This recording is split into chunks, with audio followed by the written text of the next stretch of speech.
Então, o ato constitutivo, né? O ato constitutivo, ele vai ser esse ato que vai estipular, então, a criação e a existência de uma pessoa jurídica no direito privado, né? Direito, aqui eu chamo a atenção para vocês, direito privado, tá? No direito público, nós vamos ter outras regras, então as empresas públicas, as associações, as fundações, elas vão ser criadas por lei, enfim, elas vão ter as suas próprias regras, tá? Então, quando a gente estiver falando aqui no direito empresarial, a gente está falando do direito privado, tá?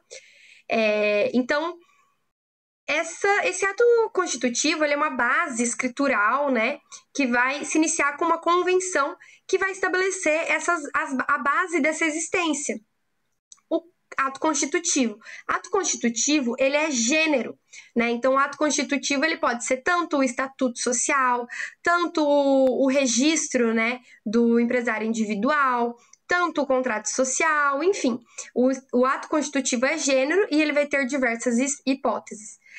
Como a gente viu ali anteriormente, não existe uma versão tácita, né? Não existe uma versão verbal desse ato constitutivo. Ele obrigatoriamente tem que ser feito de maneira escrita e registrado no órgão competente. Qual é o órgão de registro competente? Vocês lembram?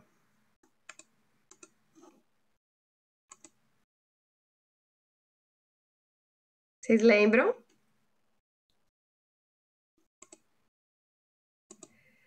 Isso, perfeito. A junta comercial. Então, ele vai registrar o seu ato constitutivo ali no órgão competente, na junta comercial da sua região, ali de acordo com aquele resuminho que vocês já fizeram no primeiro semestre sobre os registros. Então, a gente tem ato constitutivo como um gênero, sendo espécie o estatuto social, né, que daí são outros tipos de pessoas jurídicas, a fundação, a associação, as sociedades por ações e sociedades cooperativas também vão ter um estatuto social como ato constitutivo. Elas a gente vai ver no momento oportuno. E o contrato social, somente as sociedades vão ter o contrato social, né? Sociedade simples, sociedade em nome coletivo, sociedade em comandita simples, sociedade limitada. Gente, sobre a sociedade simples, ou sociedade, antiga sociedade civil, eu vou fazer um vídeo, tá? Eu não vou gastar tempo de aula com ela, porque o nosso tempo é curto e ela não vai ser cobrada na prova.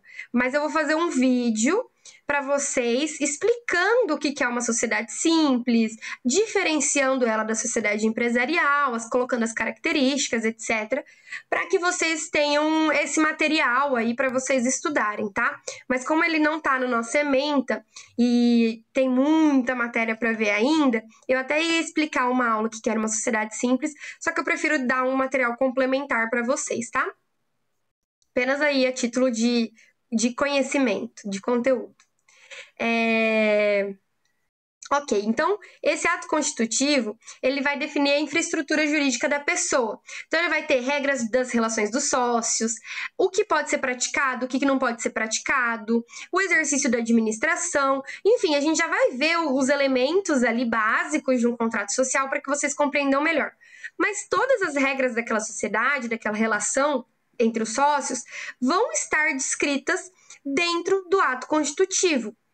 Então, quando eu faço uma compra e venda, só vocês pensarem o seguinte: quando eu faço uma compra e venda, os juros, as parcelas, o valor do pagamento, os prazos, etc., eles vão estar descritos aonde? Tudo sobre aquela relação quando eu vendo uma casa. O que eu precisar saber sobre aquela venda? Onde que eu vou encontrar essa informação?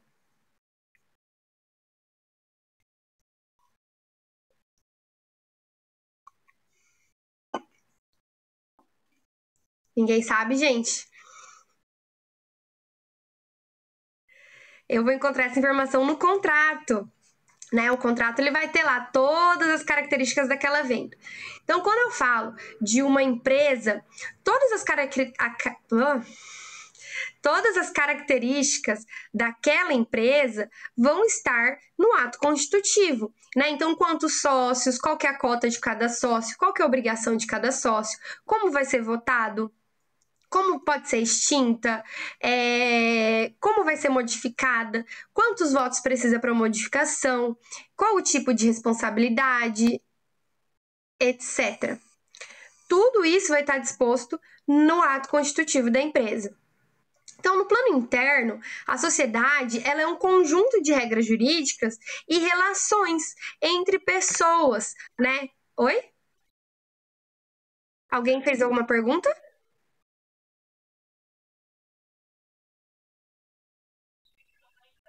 Eu fechei aqui o microfone.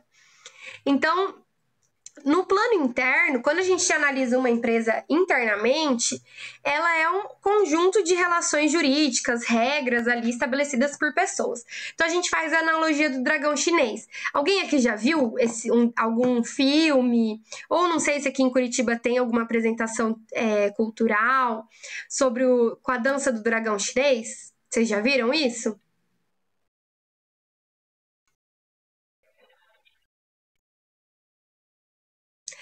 Então, é lindo, né? Eu já vi uma vez também numa festa turística, assim, festa cultural.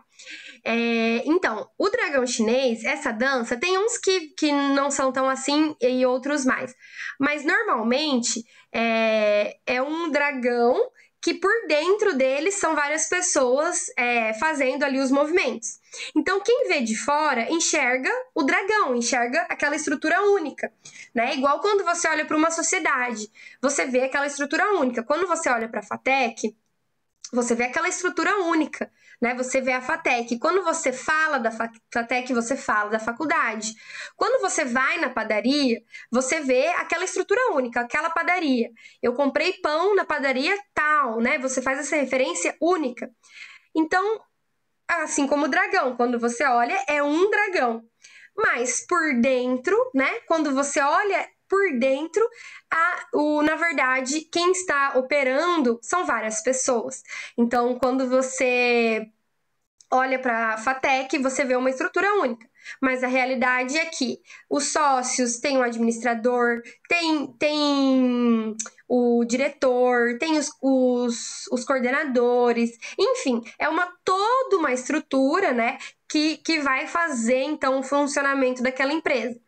Então a gente fala essa analogia do dragão chinês, porque quando a gente olha de fora, a gente vê a empresa, mas por dentro ela é formada por várias relações jurídicas entre as pessoas, entre os sócios, etc.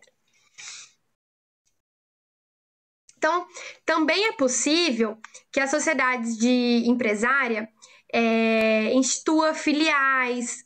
Então, isso eu acho que vocês já sabem, né? O que é uma filial e uma matriz? A matriz é quando eu tenho a sociedade inicial, principal, e as filiais são subsidiárias da matriz. Então, eu posso ter ali estabelecimentos secundários, né? Sucursais, agências, etc. Assim, depende de como você vai denominar. Embora. Oi, pode falar.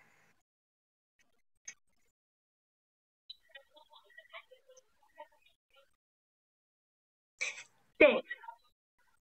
Tem. Porque, por exemplo, depende da atividade empresarial, do tipo empresarial, a gente vai ver isso de acordo. Porque, assim, se eu for ficar trazendo todas as classificações toda vez, fica cansativo. Então, conforme a gente for vendo sociedade por sociedade, a gente vai ver a diferença. Por exemplo, uma cooperativa, ela vai ter uma agência, né? Uma empresa, uma indústria vai ter uma filial, né? Então aí depende da relação que você vai ter, da estrutura jurídica da empresa. Mas isso a gente vai ver no caso a caso, tá? Porque a gente vai estudar cada empresa por empresa. E daí, quando a gente for estudando essas empresas, a gente vai vendo aí caso a caso, o que é cada uma, como que funciona, etc. Tá? De nada. Mas assim, quando a gente tem várias classificações, é muito difícil que, né, como todo no direito, toda regra é uma exceção. Mas normalmente quando a gente tem mais de um nome, é porque são coisas diferentes, tá? Existe um brocardo jurídico que fala que não há. Como que é? Ó, esqueci. Não há palavra inútil, não há termo inutilizado na lei. Então, é óbvio que isso não é verdade, né? A gente tem ali alguns termos que não fazem tanta diferença, mas quando a gente tem mais de um termo, normalmente eles têm uma diferençazinha assim. Mas a gente vai vendo durante a faculdade. Aliás, durante o semestre, o bimestre. O interessante é que agora vocês entendam que pode haver mais de uma unidade. E mesmo se eu tiver a matriz e estabelecimentos secundários, filial, sucursal, etc., elas são a mesma pessoa jurídica, né? Então, elas constituem a mesma personalidade jurídica. Embora esses estabelecimentos secundários possam ter o seu próprio CNPJ, possam ter o seu próprio registro, né? Aliás, possam não, devam ter o seu registro obrigatório, porque normalmente uma filial, uma sucursal, ela não é nem dentro do mesmo estado. Mesmo se for no mesmo estado, tem que ter o registro ali de que há uma outra unidade. Então, vamos supor que eu tenho uma loja de roupas aqui em Curitiba e eu quero abrir uma em São José dos Pinhais. Então, a minha principal é aqui de Curitiba. E a de São José dos Pinhais vai ser uma filial. Então, eu tenho que ter os dois registros na junta comercial. Eu tenho que ter o registro da filial, tenho que ter o registro da matriz. Cada uma vai ter o seu próprio CNPJ, tá? Então, cada uma vai ter seu próprio CNPJ, porém, elas possuem a mesma personalidade jurídica. Sei que às vezes isso parece confuso, mas só pensem o seguinte: lembra lá no empresário individual que tem responsabilidade ilimitada, que ele tem o CPF dele, a empresa dele tem o CNPJ dele, mas ele é responsável pelos atos da empresa? Vocês lembram que não se separam? Não há uma criação de uma nova personalidade jurídica? Vocês lembram? Ou não lembram? Ou a gente vai ter que voltar lá para o primeiro bimestre? Pessoal, me responde.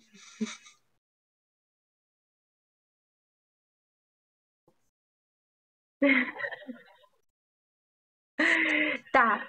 Vocês lembram que. Oi? Pode falar. Isso, perfeito. Mas eu vou retomar aqui então. Quando a gente fala de personalidade jurídica, a gente tem uma criação, né? Quando a gente, por exemplo, eu tenho personalidade jurídica, sou uma pessoa física. Se eu crio uma empresa, eu posso criar uma personalidade jurídica para minha empresa. Se eu não crio essa empresa, por mais que essa empresa tenha um CNPJ, eu sou responsável por essa empresa. Nós somos a mesma pessoa, né? Por mais que ela tenha CNPJ. Então, eu tenho responsabilidade pelas coisas da empresa. Seria como se eu estivesse exercendo as coisas no meu nome. Só que com o CNPJ, é óbvio, eu tenho acesso ali a outros benefícios. Então, quando há essas filiais, essas sucursais, elas possuem a responsabilidade junto com a empresa, com a matriz. Gente, você já viu uma filial falir e a matriz não? Falir que eu digo, entrar em processo de falência mesmo. Entrar em juízo, né? Não apenas fechar. Vocês já ouviram falar disso? Hã? E vocês já viram a matriz falir e as filiais ficarem abertas? Fecha tudo, porque eles são uma coisa só, né? Não há outra personalidade jurídica, não há outra pessoa jurídica. Então, ainda que fisicamente, né, estruturalmente elas estejam separadas, né, a pessoa jurídica é a mesma. Então, se a matriz entra em falência, todas as subsidiárias elas vão responder em conjunto, né, os bens, etc. Então, a gente tem uma única pessoa jurídica, tá? Há uma única personalidade. A criação de estabelecimentos secundários não cria novas personalidades jurídicas, tá? Então, eu não tenho, por exemplo, Julia Fashion Curitiba, Julia Fashion São José dos Pinhais. É a mesma coisa. A criação de um novo CNPJ se dá por dois motivos. Um, porque eu preciso ter um novo registro, né? Então, eu preciso registrar na junta comercial que eu tenho ali um estabelecimento secundário. Dois, Porque através do CNPJ, eu consigo rastrear a movimentação do dinheiro, né? Do dinheiro não, das atividades comerciais daquela empresa. Então, eu vou saber quanto que a filial está vendendo, quanto que a matriz está vendendo.